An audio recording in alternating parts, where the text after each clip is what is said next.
Welcome to episode 2, season 2 of our guest practices podcasts and videocasts. Today we're talking about the importance of leadership at all levels for the modern workplace and making empowered working the reality that many of us have been talking about for years and years. There's nobody better to join me than my old teammates from Singapore.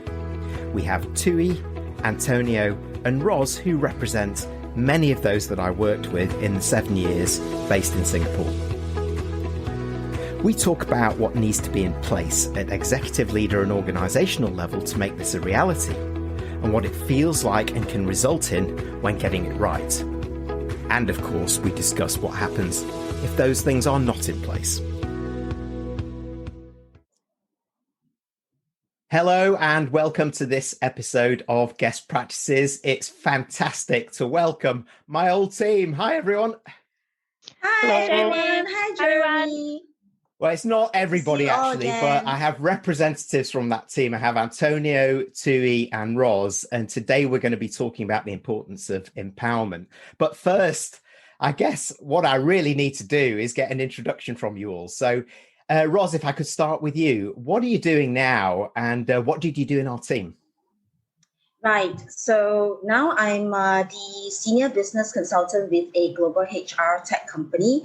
And my main responsibilities is primarily to help organizations make intelligent and safe hiring decisions by providing employment life cycle solutions, such as, the pre-employment background screening, as well as learning and development. So previously when, I was working with you in a team, I was also very much involved in the business development of the business. Primarily is also to introduce the learning and development solutions, from the company and also the perspectives to actually talk about performance improvement as well. Excellent. Thank you, Ros. And Thuy, what about yourself? What are you doing now and what did you do in our team? So I'm an instructional designer. So basically, I design e-learning solutions for our clients. And I work with Jeremy in a global training organization. Back at that time, I was instructional designer as well, but I support Jeremy and the other team members in various initiatives in the organization. Thank you very much, Thuy. And of course, Antonio, what are you doing now and what did you do in our team? So in a nutshell, and since I moved here to Singapore 17 years ago, I've been always working in the education industries, pretty much across organizations and setups, from founding a Spanish language school to different roles in global training organizations. And I had the opportunity, of course, to work with Jeremy and the team there. And I had roles from sales to client relationship. I am now currently speaking from an international school here in Singapore, and I am a high school release. And what did you do in our team, Antonio? So I did I pretty much had a couple of roles. I started first as a part of the sales team, and then I moved more towards customer relationship. Okay, great. Well, thank you very much. So this whole discussion that we're going to have is looking at not just the spirit of empowerment, but how empowerment works in practice, and if it does work in practice, and the benefits that can come from that, and what it feels like. So I guess the first question is the rationale behind it. So I'm going to come to you first, Thuy, on this one. So why do you feel, particularly, you were within our team, you were one of 2 millennials in our team, you were the instructional designer, but we wanted you to do more because we all know that you have so much talent there. So why to you is being genuinely empowered and supported by the leader, of course, important? I think for me, I think for every business, people is the heart of every business. Like someone said, you take good care of your employees, right? The employees will take good care of your customers. So I think taking good care of your employees it's not only about compensation, reward, recognition. It's about empowerment and personal growth. So for me, when my manager, for example, you have trust in me and in my capability, I feel a sense of self-confidence and also a sense of commitment. Like it's like when I'm more willing to take a smart risk and I move outside of my comfort zone, I take many more responsibilities outside my original scope. And I take ownership of my job. I set goals and I achieve them. So to me, it's more about sense of self-confidence and commitment. That's some really good stuff. And I actually like what you say. It's about taking care. It's taking care of the business, Yes. taking care of our customers. That self-confidence is so important to go beyond, because there are many organizations that we all know out there that when you don't have this environment there, it's very difficult to step up, even if you want to, because you feel a sense of fear. What happens if I get it wrong? What will they do? Yes. Antonio, let me come to you. What's your thoughts on this? Why is this so important? To be in place and then to be supported strongly at organizational level. So for me personally, I think we could split this in a couple of points. And one is definitely, number one, the capability of the leader to identify who is able to be empowered. Not everybody, I believe, has their right attitude and commitment and skills to be empowered. So that's one thing. Second is on the candidate itself, on the person who received the empowerment, how personally will affect.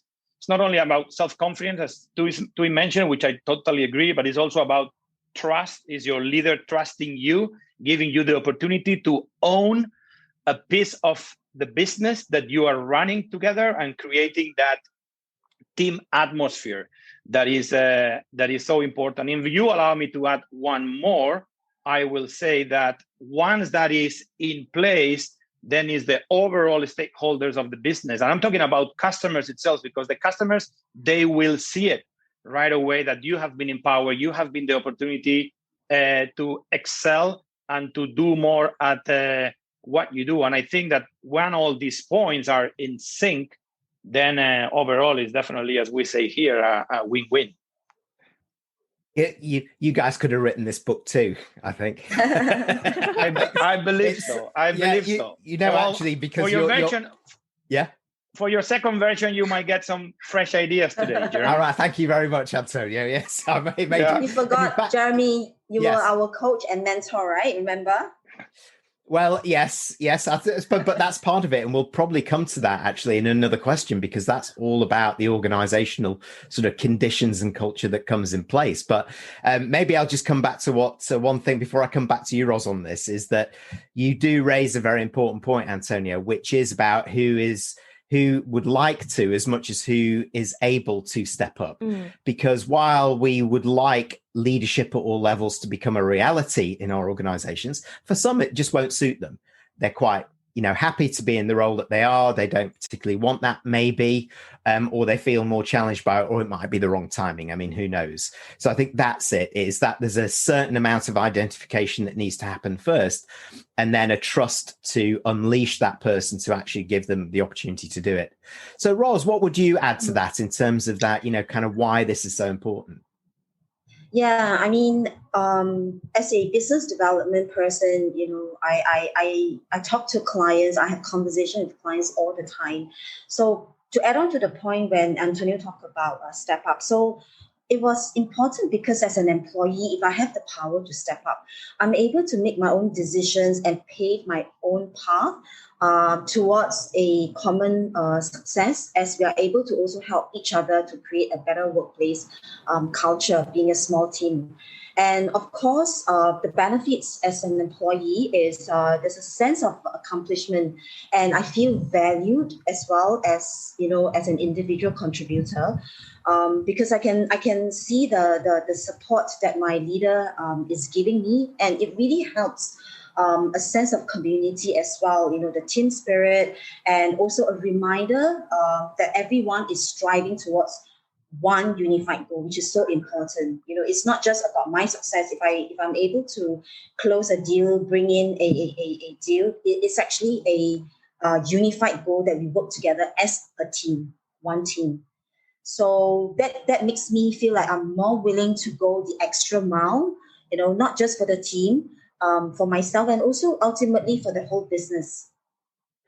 Wow, some great stuff there. That unified goal, I think that's really important. That direction that we can all get behind, because it's, of course, it's all very well for the rest of the team to be empowered, but the leader has to buy into this and has to do their bit, operationally as much as strategically behind that. There's no question about it. And, the ability for you in front of clients, and Antonio mentioned this as well, your clients can see this. You can make the decisions, and it gives you the competitive advantage, or the competitive advantage of today, which is speed, the ability to make decisions quickly, right? And to do that. And so when you're able to do that, you feel valued, you feel that sense of community. We're all in this together, unified in that one goal, and it can really work, doesn't it? Yeah. In fact, you two of you, sorry, Antonio, have you got something else to add? No, I say that is, it's absolutely spot on. It's about, once you realize that you have that, if you allow me to say that, the decision power, that you can make the decision, assuming that if, you make a mistake, it's fine, because, you will get the support of your leader. I guess we will talk about that, which is feeling supported, that, okay, I'm happy to cross the bridge. I know my safety net is there, and I will do it because I know my manager will be there to help me and support me and to make the right decision. Yeah, and I think you're absolutely right, and you've also talked about those benefits that come from it by doing it, but you both, or all three of you, mentioned that sort of that how it feels, and so it's all about the culture and conditions within the organization. So, if we take a step back, what are the things around culture and conditions that the senior leadership or the organization need to create and need to do to help people step up in a safe way so that they can truly contribute beyond their job description? So let's come to you first, Ros, on this one, maybe, and kind of start talking about that. Right. Okay. So, to me, I find that it's really important that as an organization, they should set expectations so we all understand what are the expectations, creating that positive experiences and, the philosophy and also the values that hold this together, as a team, as a business. So basically, it is how the organization conducts its business, how they treat the employees, the customers, and of course, the wider community as well. So, I had the privilege, to be able to work with you, Jeremy, and of course, the other leaders in our team as well. You are constantly helping each other to grow and also to develop through goal setting. So we were very clear in terms of what are our goals. So we set goals together, and then the opportunities, like, for example, if I'm in sales, the sales pipeline. And of course, when we've achieved something, the recognition, which is so important because, every one of us needs to be recognized of the efforts that we put in, be it big or small. So it is really also, how you've elevated us through this frequent one-on-one. I remember you have this one-on-one conversations with me to walk through my sales pipeline to understand what are the challenges and how you can better support me in achieving success. So the kind of, and also the two-way feedback. So it's not just your feedback to me, but also you gave me the opportunity to give feedback to you as well, and also how we can improve together as a team.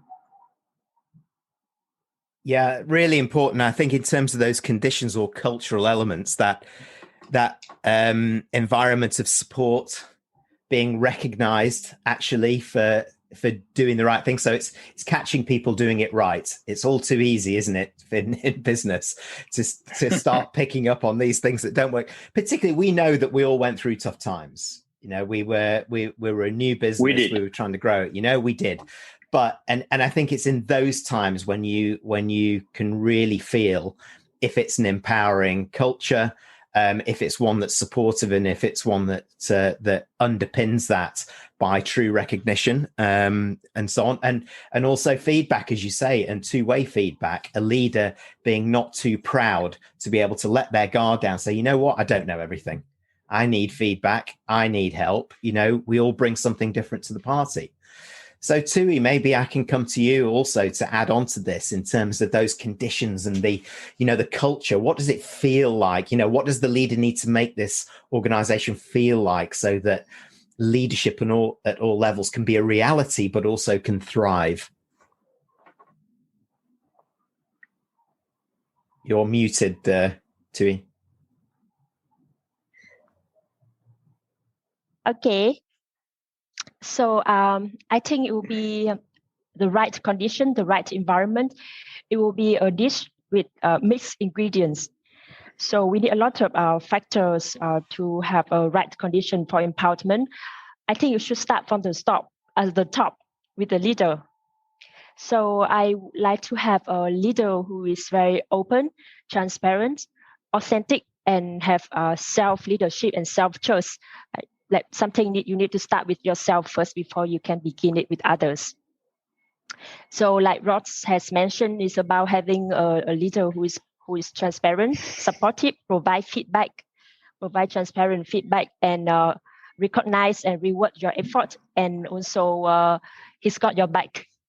You're not failing. And then we come to the infrastructure. So in order to be empower independent, you need the right infrastructure for it. You need technology. Like for example, when we work together, I was able to work anywhere, anytime I want. We focus on results. That's a flexible working environment. And technology, we need to be able to access information anywhere, anytime we want. Yeah, that's what I think. There's some great points actually here, and it reinforces what you were saying as well, Ros, around that openness. But very, very good kind of points about the leader themselves, about transparency and openness and authenticity. Leaders these days, this courageous leadership, enlightened leadership is about being able to let your guard down and help everybody see that you're also vulnerable to a lot of these pressures as much as anything else. It's not a sign of weakness. It's a sign of strength. And those that don't do it particularly may still be sort of old school mentality, and it may be driven by ego, it may be driven by pride, by performance, by a number of factors, but it isn't the modern way of doing things. And the other modern way of doing things is enabling this to work through appropriate technologies. And yes, you're absolutely right. We made sure that we had the right technologies in place, because many organizations can put just, we heard that this works really well in this company, go and use that. And it may not be appropriate for ours. So that flexibility, in fact, what we were doing, let's not forget what we were doing in our team is working in exactly how we've been forced to work many organizations now. Flexibly, 100%. Remotely. Yeah. You agree, yeah. Antonio? Spot on. Yeah. Yeah. No, yeah. I don't want to interrupt you, but I wanted to share that look, when we work together as a team, we were putting in practice, we're talking about around 3 years ago, when we all worked together, we were putting in practice things that people were forced to put together in the past year and a half. And if you allow me to say something else in addition to, transparency, and definitely we all need a positive culture. We all have worked with not only teams, but managers, leaders in organizations where we don't feel comfortable. And as soon as you hear the door opening, you have that feeling of, my boss is here, or my work colleague is here, and I don't want to sort of face him or face her. At least I've been in that scenario, not with you guys. But I think it's it needs to be a very positive and constructive environment, because at the end we are spending together now less, even though we spend a lot of time in the digital world, a lot of time, even more time than with our family. So if we don't have that positive environment, it's very difficult. However, I want to say that not only positive and transparency and so on, I think we all need, and this is something as a personal reflection that I learned along the years, we all need some sort of competitive environment as well. So a good positive and challenging competitive environment. It could be from your manager, it could be from another work colleague, because at the end, I think we all can benefit from something I call being comfortable within the uncomfortable. And I think that if we achieve that, or we feel that, okay, you know, I'm in this sort of like in this sort of atmosphere, again, we go back to square one. Is an very well oiled machine with benefits, you know, all over the place, and most important, stakeholders, customers. At the end, that's what we need. Happy customers should be, as I don't know how to evaluate that, but perhaps as a KPI of any organization. Yeah, and it's quite interesting that you mentioned that, because that challenging and competitive environment also means that we have to have those open conversations when things perhaps don't go right. And exactly, you know, it's not all flowers and champagne, is it? Yeah. No, it's not. It's not the true. coffee in the morning, you know, that we share the same test, or maybe, you know, once every 2 months going for lunch to the place that we like and so on. No, we need to have those uncomfortable / comfortable conversations to be able to move forward and to see, you know, which areas need adjustment, where we can do better, and of course keep analyzing those points. Absolutely. Yeah, and I just want to say that even leaders themselves, you know, they also need to be motivated. It's not just the employees. So, you know, when we are all motivated as individual, as human, we are more motivated to engage in critical and creative thinking. You know, so my experience has actually also told me that, you know, that leads to better productivity and job performance. If we are being challenged and we feel engaged in an environment like this. Yeah, and you know, you're right that, you know, it's everybody's in it together. We've talked about that as well, and it's the commitment. It's what I talk about in the book as well, is that you can't just talk the talk around leadership at all levels. You have to make it a reality. And the reason why many organizations have failed is that they haven't focused at senior leadership and organizational level to create these conditions that we're talking about. So maybe I can ask you a supplementary question, which has just sort of come up in my head. And maybe I'll come to you first, Antonio, for an answer on this. But how does it feel, just in terms of, you know, you've been through it, how does it feel in an organization which is very empowering? And how does it feel in an organization or with a leader who talks the talk but doesn't follow it up and doesn't make it a reality? Well, definitely when you work in an organization that your manager or leader empowers you, give you the opportunity, wants to have those conversations and give you the opportunity to shine. Personally, my feeling is that you build a bigger trust on that manager and leader. Definitely, you feel supported. We talked about before. It's like going, you know, to face customers, to deal with stakeholders from the industry, and you feel empowered. You feel confident. They can feel it. This guy knows what is he talking about. He's going to either bring our great product to a different level or will help us with performance. When the other opposite case happens, and you are pretty much, I don't know if we can say that, but can I throw to the lions, meaning in the middle of nowhere with no support. It's all blah, blah, blah. Nothing happens. And then there is no sort of personal improvement.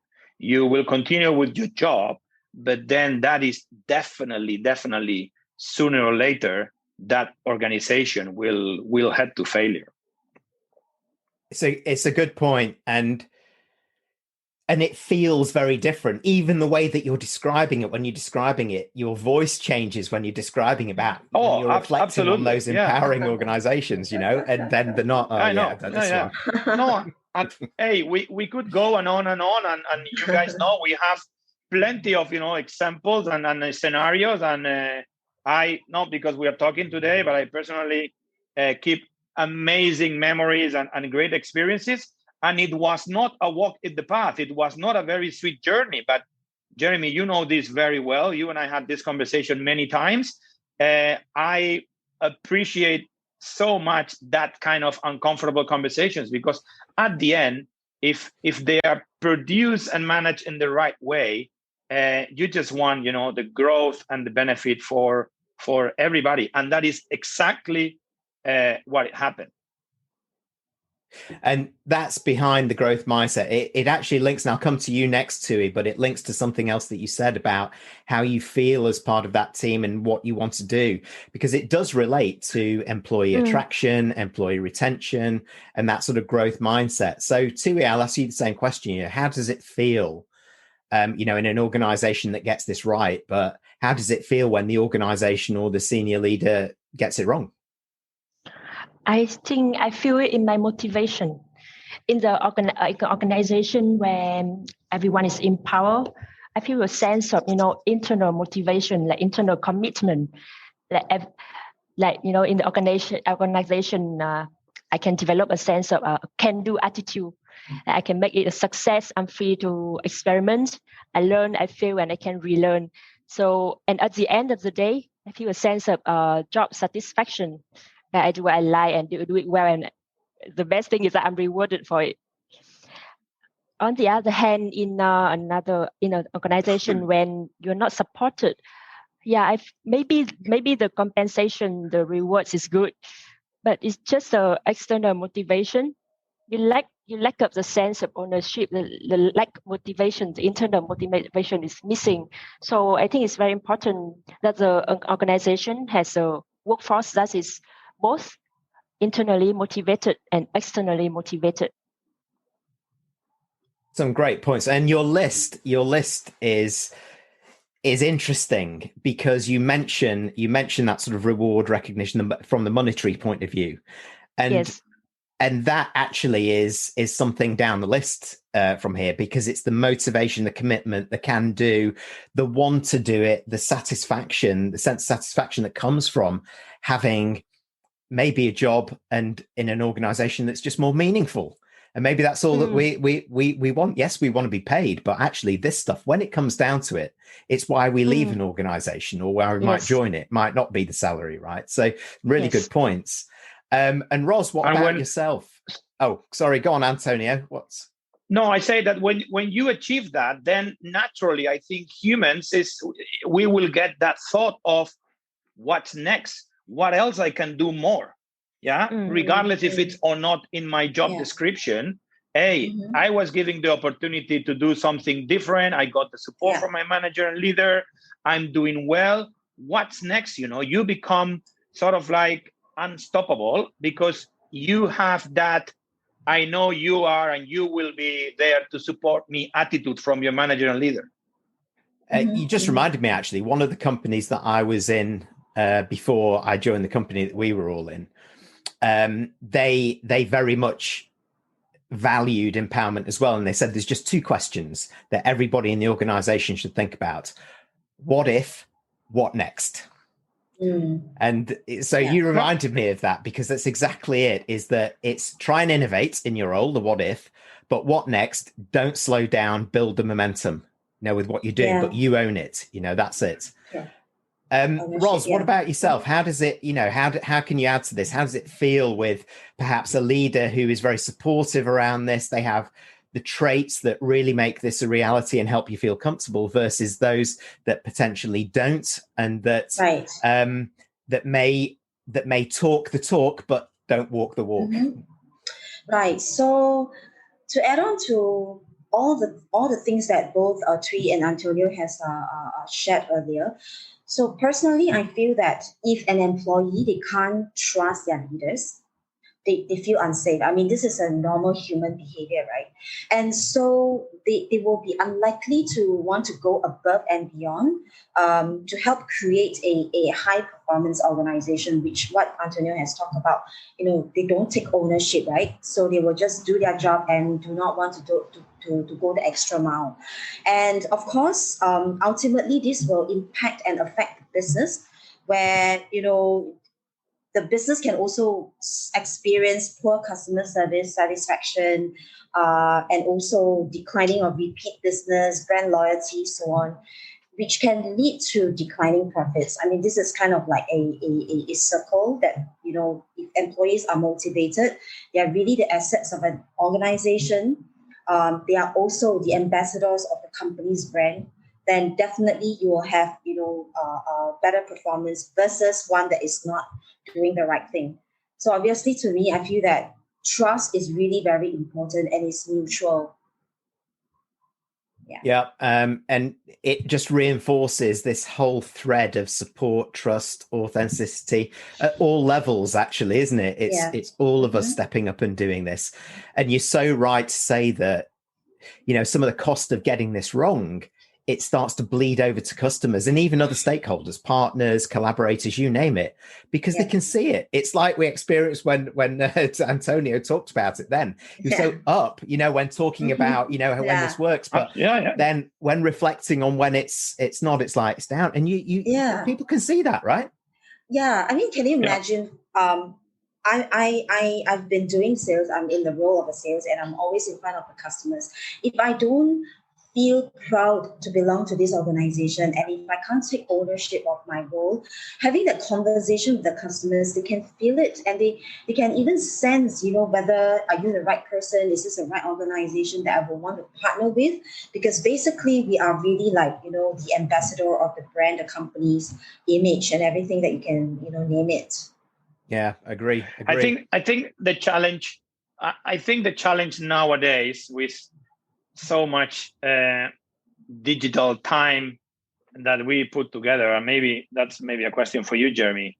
Sorry to kind of like change roles here, but what are best practices or how managers, and I'm going to take this as a personal professional development call, how managers and leaders can reinforce that support so we earn trust from team members in this world that we are living nowadays, which is the digital world, from people working from home, remote teams, and so on. And I guess you could, I don't know if you want to share a little bit on that.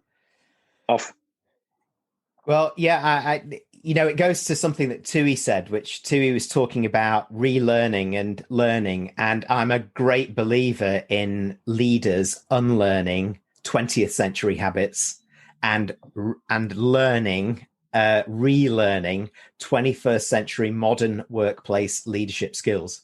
So you all know Paul Marks, of course, in Thailand. Yeah. So we just did a piece of research at the beginning of this year called The Enlightened Leader. And what we found, to answer your question specifically, and it won't surprise you to hear, is that the most important traits and trends for the decade ahead are human-centered leadership trends. So it is demonstrating, particularly in this remote world, demonstrating empathy, high degrees of emotional intelligence, but empowerment and an empowering leadership style was in the top 3 of employee lists, but also the leaders, because they can see this.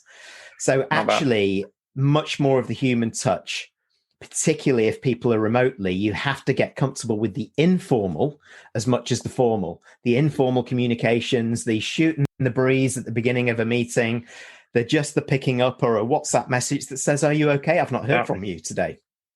It's the simple stuff, actually. Yeah. So we have talked. So we've talked a lot about the organization and a lot about the leaders. So I'm going to kind of come to you as those people I saw step up beyond their job description and really embrace this. And I'd like to ask a question. I'm going to come to you first, Thuy, on this one.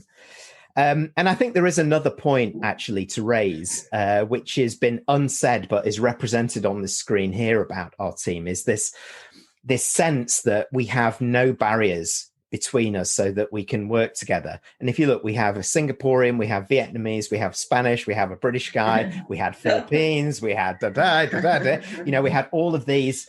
We had men, women, we had lots of these different lenses. And I think what we also demonstrated also was to take away all of these old barriers and lenses that were in place to make it very, not just diverse and inclusive, but make it equitable. So those people stepping up on the same platform, given the same opportunities, regardless of, age, race, gender, whatever it is. So with that in place, Thuy, I'm coming to you on this one. So what do you, as an individual contributor, stepping up, what do you do and say beyond your job role that makes you a successful leader at your level? I think for me, it's a can-do attitude. Yes, for me, I think being empowered means that to develop the very kind of like unbeatable attitude that I can do anything and I can be successful at it. And even if I fail, I can learn and have my manager as a coach, as a guide to provide me with guidance and support and feedback. And also, like I mentioned earlier, the sense of self-confidence that allowed me to, explore my expertise, like try myself to get out of the comfort zone and experiment new things. And that confidence comes, of course, from experimentation and support, even if you're failing through that, right? It's that fail fast, fail early. But two things that I love what you said there. And actually it all wraps up to attitude. So the first thing is mindset, clearly. That, your head has got to be in the game on this one. Your attitude has to be, I can do this, can do attitude. And then you said it's not that, it's an unbeatable attitude. Love it. Unbeatable. Absolutely love it. And you also mentioned a word which I should have put in when you asked me that question, Antonio, which is actually repurposing leaders and management away from pure performance management and supervision and into a coaching mindset. So coaching for growth so that you can support this. So three knockout points there, Thuy. Thank you very much. So Ros, let me come to you. So as you're stepping up in your level, what are the things that you do and say that make you, a fabulous leader at your level? I think just now you mentioned the mindset change was something that I wanted to also talk about. I realized that I changed my perspectives on many things, not just focusing on my role, but I personally will take ownership in also trying to explain things to the teams and their roles in how, they can also help me to be successful, even if they are supporting me in, many different ways. And of course, by talking about, how their roles are also being very vital in supporting me in a bigger picture, I'm also giving them some kind of an empowerment and also enable them to do what is necessary in order to make it a success, not having to, always coming to check in with me. Because when, let's say, for example, I take ownership and I share, the purpose of doing this together and how important they are contributing themselves as the individual, we all have a common goal and we all understand that what is it that we need to do together to make this a success.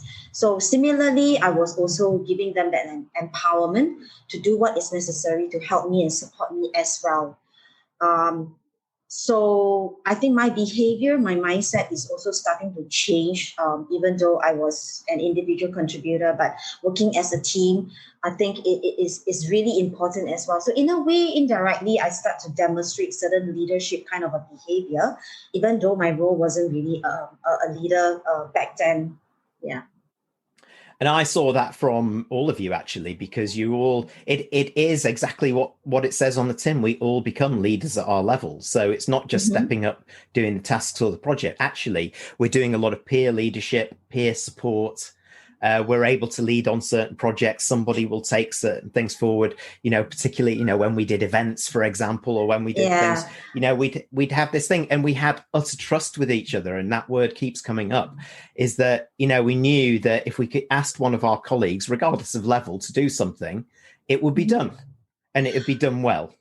Yeah, actually, I wanted to add on, I think this boils down to the right culture. Yeah. So you as our leader, you first created the right culture, the right environment for us. So we all understand and we all have a common goal and objective. We do things together. So your direction, your leadership style and everything else set a very good foundation for us. So we all know, that we are, so we have that team spirit. So everybody wants to see each other being successful. It's not just an individual effort. Yeah. Yeah, and it is unfortunate because obviously we all go to different companies within the jobs that we're in, and I still see leaders who are very traditionally geared and who just don't see this, and I feel it's so damaging these days. That cultural aspect also means, and it starts to indicate what the company is like as a whole. Yes. And employees or prospective employees these days are far more discerning. They will ask, how do you support the environment? How do you support the planet? How empowered am I in the organization? They will be more choosy. It's the other way around now. So organizations need to take that cultural piece of advice there, Ros, that you say. So let me come to you, Antonio, on that one as well. As an individual contributor steps up, what do they do and say that really makes that a success? So for me, I think something that it might be very obvious, but once you are fully committed to what you're doing, you believe in what you're doing, you get the support from your manager, leader on what you're doing, you become a great ambassador of the organization. Not because you're working, but because you believe in what you're doing and you see the result within the organization. And when I say within the organization, I'm talking about internally and externally. Internally, of course, our direct team as when we work together or whatever we are doing these days, but also externally, and I'm talking about stakeholders of the business. And I hope you will believe on what I say, and I will agree. That's what I wanted to say. You will agree with what I say, which is there are no much better feelings in this world than feeling or than realizing that what you are doing for the organization is great, and that you see how positive your impact on a business it is. And again, this is a personal reflection when we all work together, that having that mentality and that attitude will make you feel, coming back to you, Thuy, unbeatable and unstoppable. And if you need to roll your hands to do something, you will do it without thinking about it. And if you have to go somewhere to do whatever specific errand, you will do it because you believe and you see the benefit on what you're doing. But I will come back to the first point, which is at the end, we become the best ambassadors of the business ever. And if you think about it, that is a strategy that a lot of organizations, especially in the education industry, are using, like the alumni, current students that are very happy with the results and course completion and so on. They are sort of like using them and putting them on the spotlight as ambassadors of the brand. Think about, I don't know if you have friends working for the Grabs or any sort of like, tech companies or that sort of conglomerate companies.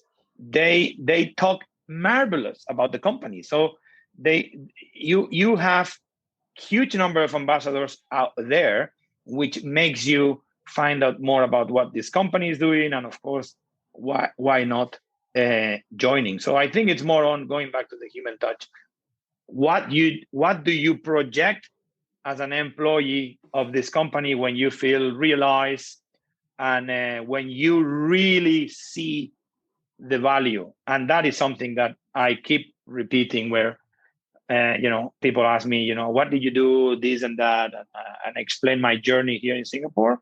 I say, look, I work for this company. I had an amazing team and, it was challenge, but we hit the right spot and the sweet spot. And Jeremy, you know what I'm talking about, and Thuy and Ross as well. And when you feel that, it's great because then, great events happen, great customer interaction, deals will come in because you feel great. It's true. You project that happiness. You project Absolutely. Love.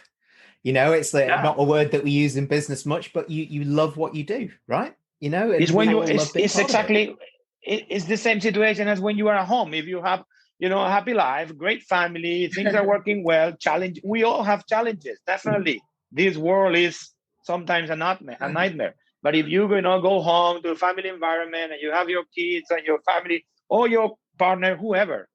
It will reflect on the other way back on what you do professionally. That is for sure. It took me a while to learn this, but trust me, it is like that.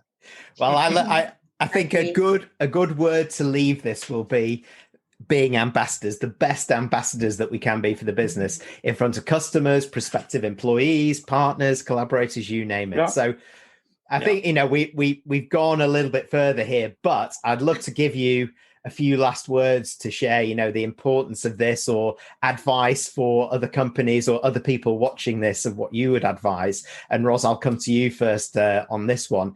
And I'd love to say thank you all for joining me on this and really pulling out what is important at both leadership stroke organizational level, but also that individual contributor level, so that we can be the best ambassadors that we can be. So Ros, your parting thoughts or words?